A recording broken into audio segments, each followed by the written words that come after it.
হেদায়েত যাওয়ার মাধ্যম হলো একটা দোয়া, রব্বানা রব্বানা লা তুযিগ কুলুবানা বা'দা ইয হাদাইতানা ওয়া হাব লানা মিন লাদুনকা রাহমা ইন্নাকা আনতাল ওয়াহ্হাব।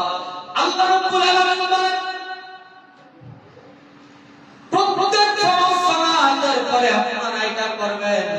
আল্লাহ রাব্বুল আলামিন দোয়া শিখিয়ে দিলেন, রব আমি যে হেদায়েতের উপর আছি অথবা উত্তম হেদায়েত কোনটা, ওই হেদায়েত এবং উত্তম হেদায়েতের উপরে আপনি আমাকে রাখেন। এইবার যদি আপনি দোয়া করেন, কোরআন বলছে হুদাল লিল মুত্তাকিন, হুদাল লিল মুত্তাকিন, যারা হেদায়েত চায় আমি আল্লাহ হেদায়েতটা তার জন্য কিস্তি করে দিলাম, খাস করে দিলাম।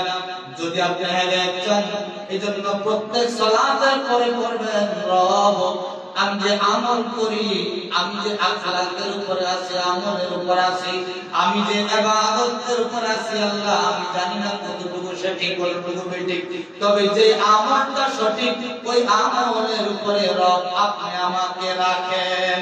আমিন।